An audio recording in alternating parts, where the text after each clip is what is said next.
اجازت ہے نوکری شروع کی جا سکتی؟ راضی رہیے گا. ذرا سی نوکری یا علی طویل قطار ذکر کر چکی، طویل قطار ذکر کرتی رہے گی.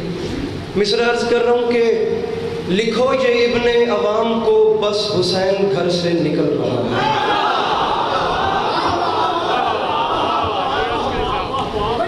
عالی مرتبت عزت محب بزرگ بارم بابا عامر شاہ برسر ممبر تشریف فرمائیں اور آپ بھرپور طریقے سے سنیے گا. میرے محترم جناب میسم صاحب بھی برسر ممبر تشریف فرمائیں.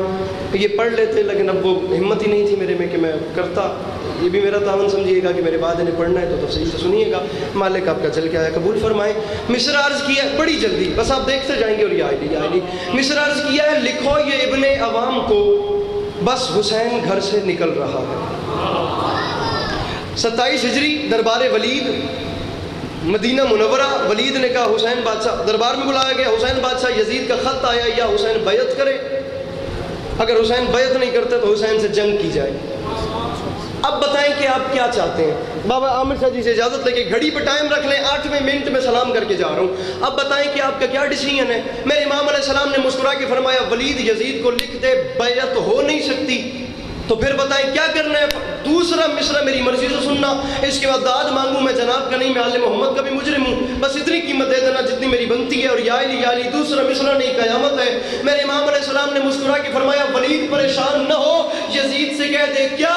فرمایا لکھو یہ ابن عوام کو بس حسین گھر سے نکل رہا ہے، اسے لکھو کہ ہمارے حر کا ضمیر کروٹ بدل رہا ہے. جو ہاتھ اٹھا سکتے ہیں جنہیں میرے مولا نے خیرات دی ہے، جو نظر سے مانگتے ہیں ہاتھ اٹھ سے کر کے بولا حیدری. کو گھٹ کرے سوئی لکھو یہ میں 114% لکھو یہ ابن عوام کو، ناراض بھی نہیں ہونا. پیر عامر سے لکھو یہ ابن پیر شمیم سے لکھو یہ ابن عوام کو بس حسین گھر سے نکل رہا ہے. کوشش کروں گا میں پڑھ سکوں. مولا کی قسم میں بیٹھا ہوں تو میں نیندر نہ ڈھاندا پہ ہوں. میری صورتحال ہے یہ بندوں ہاتھوں کی لاج رکھنا، کچھ نہیں تو مہمان سمجھنا، چھٹے مصرے پہ اتنا تعاون کرنا جتنا بنتا ہے. اور یا علی فرمایا لکھو یہ ابن عوام کو بس حسین گھر سے نکل رہا ہے. آج 8 ذی الحج ہے، آج میرے مولا نے خانہ کعبہ کو الوداع کی تھی.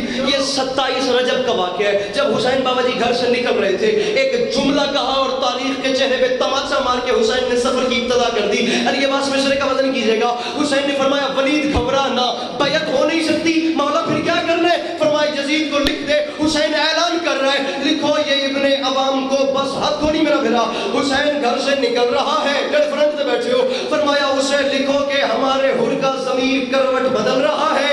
حسین نے فرمایا نئی صبح کا یقین لے کر ہر ایک غنچہ مچل رہا ہے. فرمایا یزیدیت کا وجود اب سے ازل کی لعنت میں ڈھل رہا ہے. جو مانگتا حسین سے سر اٹھائے باقیوں کی اپنی مرضی. یزیدیت کا وجود اب سے ازل کی لعنت میں ڈھل رہا ہے.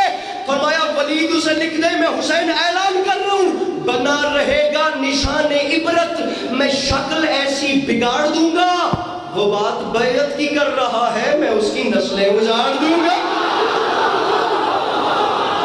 جڑے بول سکتے ہو جڑے پیچھے بیٹھے ہو کوشش کر کے مل کے نعرہ ہے حیدری.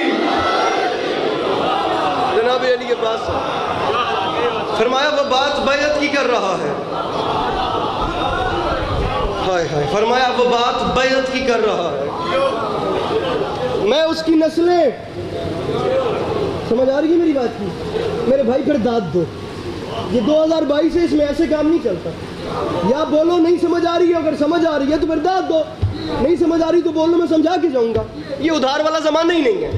فرمایا بنا رہے گا نشانے اتنے نہیں رکھنا میں انہوں کو بھی دعا لسا انشاءاللہ. بنا اور دین دے پہن بنا رہے گا نشان عبرت، میں شکل ایسی بگاڑ دوں گا وہ بات بیعت کی کر رہا. ربانی شاہ جی سرکار ولید نے کہا حسین چھوٹی سی بات ہے، بات امام حسین علیہ السلام کی شاید سمپل ہو لیکن اس کی گہرائی کا اندازہ لگانا کہ کتنے سمندر بند ہیں. اس نے کہا ذرا سا کام ہے اس کے ہاتھ پہ ہاتھ رکھ کے بیعت کر لیں، ہوتا کیا ہے؟ حسین نے مسکرا کے فرمایا او بدبخت تجھے کیا پتا کہ یہ ہاتھ کیا ہے. اے محلہ چپ گئے، اے محلہ نہیں پہ بولتا کر لو میرے نال. وہ جڑے باہر بیٹھے ہو ہاتھ چاہ کے بولو مل کے حیدری. ہاتھ کھولی میرا ویر، ہاتھ کھولی. میں 2 شعر پڑھ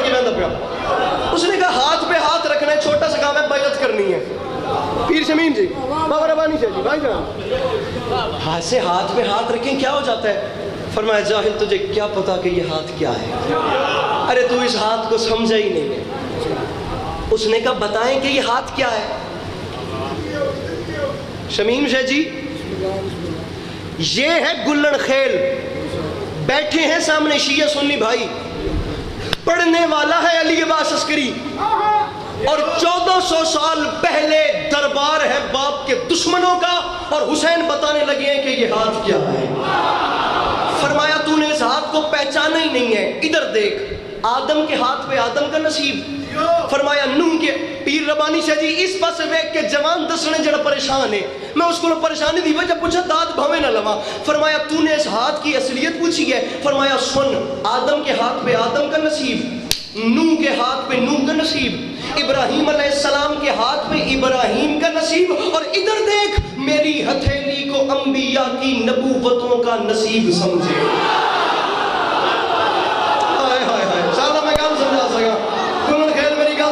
فرمایا میری ہتھیلی کو انبیاء کی نبوتوں کا، اس کے بعد میں ایک شعر پڑھوں گا اور ممبر چھوڑ کے سلام کر جاؤں گا۔ فرمایا میری ہتھیلی کو انبیاء کی نبوتوں کا، میری ہتھیلی کو انبیاء کی نبوتوں کا نصیب سمجھے۔ اگر مصرع تاریخ ساز ہو تو بولنا، مصرع تاریخ ساز نہ ہو تو داد بے شک اپنے پاس رکھنا۔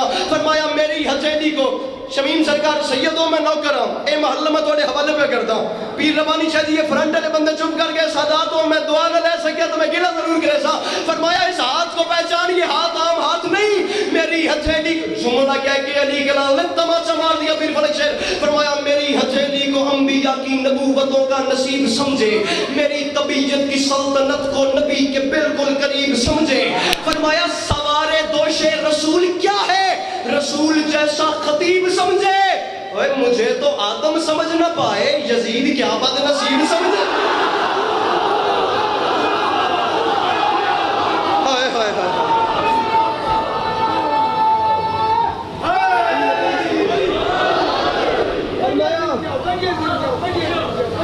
فرمایا مجھے تو آدم سمجھ نہ پائے، یزید کیا۔ گلن خیل والے قرآن دی قسم سال ہے ایک باری توڑے کو لامن ہوندہ ہے، کوئی اتنی زیادہ توڑی زیارت نہیں ہو سکتی، اس بارگاہ دے وچ اتنی زیادہ نہیں ہو سکتی، کوئی سال دے وچ ایک دو یا بہت ہو گیا تو 3 بار آنے کا اتفاق ہو جائے۔ میں اتنا زیادہ اس بارگاہ میں آیا ہی نہیں ہوں، قرآن دا واسطہ نے سفر ضائع نہ کرے آئے، ذاکر ضائع نہ کرے آئے، گل موکھی پہ کردہ۔ حسین نے کہا بیعت ہو ہی نہیں سکتی، ولید نے کہا وجہ بتائیں بیعت کیوں نہیں ہو سکتی؟ حسین نے فرمایا کمپیریزن بنتا ہی نہیں ہے، تو نے پہچانا ہی نہیں ہے یزید کہاں اور حسین کہاں۔ اس نے کہا بتائیں فرق کیا، جڑے سامنے اللہ محلہ بیٹھا ہوئے، اس نے کہا فرق بتائیں آپ میں اور اس میں فرق کیا ہے؟ فرق بتا رہے ہیں، حسین دربار ہے دشمن کا، پہلا مصرع رکوں گا ہی نہیں تو ان چھٹی، دوجے مصرع تے اتنی قیمت دے ناظم ممبر صاحب پیر شمیم بابا عامر شاہ جی بتائیں فرق کیا ہے؟ علی گلال نے مسکرا کے فرمایا مجھے دیکھ اور انصاف کر، حسین اور یزید بیعت بنتی ہے؟ فرمایا وہ شر پسند شورش شیطان کی طرح، میرا وجود سورہ رحمان کی طرح۔ اللہ اکبر، گلن خیلتے ہیں انتظار ہے میری طرف دیر کوئی نہیں، انتظار تک مل گئے حیدری۔ فرمایا وہ شر ہنپانا نہیں، ادھا ہی کھلوتے رہنے مصرع پڑھ کے بیٹھا پیا۔ فرمایا وہ شر پسند اے وہ پیچھے کر کے بندہ دس رہے جڑا مسکرا بھی نہیں۔ فرمایا مجھے پہچان وہ کہاں اور میں کہاں؟ فرمایا وہ شر پسند شورش شیطان کی طرح، وہ شر پسند آگے بندہ کرے میں گل سمجھا سکا ملک ریاست جتنے بیٹھے۔ فرمایا وہ یزید میں حسین تو خود انصاف کر، وہ شر پسند شورش شیطان کی طرح، میرا وجود سورہ رحمان کی طرح، پیدا ہوا ہے وہ کسی شیطان کی طرح، اترا ہوں میں زمین پہ قرآن کی طرح۔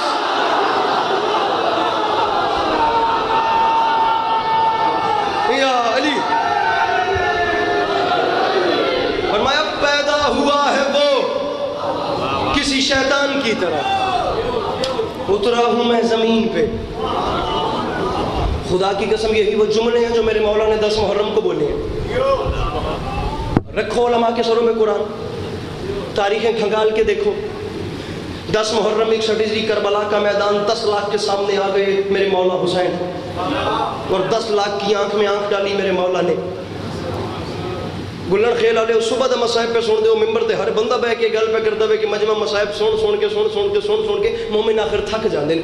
میں فضائل پہ سلام کر کے جا رہا ہوں. یہ بندے ہاتھوں کی لاج رکھنا جنہیں خطابت سے پیار ہے. شہری مزاج تو میں دیکھ چکا ہوں مصر جملہ خطابت کا ضائع نہ ہو. تاریخ کہتی ہے علی کا لال میدان میں آیا 10 لاکھ پہ سرسری نگاہ پھیری میرے مولا نے. پھر حسین علیہ السلام نے چاہا کہ میں 10 لاکھ سے کچھ کلام کروں. جب کلام کرنے کا ارادہ کیا تو تاریخ کہتی ہے حسین اپنے گھوڑے کی زین پہ کھڑے ہو گئے. اپنے گھوڑے کی زین پہ کھڑے ہو کے یمین سے یسار تک ایک نگاہ دوڑائی. پھر نگاہ دوڑا کے حسین نے ایک جملہ کہا اور خدا کی قسم اسی جملے پہ جنگ جیت کے اپنے ساتھ لے گئے. 9 لاکھ جسموں میں تھر تھری پیدا ہوئی. بابا جی پتہ نہیں گلن کھیل کیا فیصلہ کرے. فرمایا اوے شامیوں تم حسین کو اکیلا سمجھ کے اس سے لڑنے آئے ہو. فرمایا میرا نام ہے حسین. یہ بات یاد رکھنا تم 9 لاکھ کو جہنم پہنچانے کے لیے مجھے صرف جنازے کی نیت کرنی پڑے گی. ہاتھ تلے نہ کرے آئے حسین دا واسطہ نے ہاتھ اتنے رکھا ہے. میں گال حالی کرنی ہے.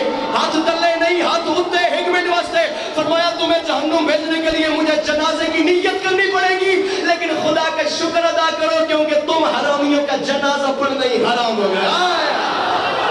فرمایا تم حرامیوں کا جنازہ ہی حرام کر دیا. تمہارا جنازہ پڑھنا ہی حرام ہو گیا. یا علی یا علی یا علی یا علی. فرمایا تمہارا جنازہ پڑھنا ہی حرام ہو گیا.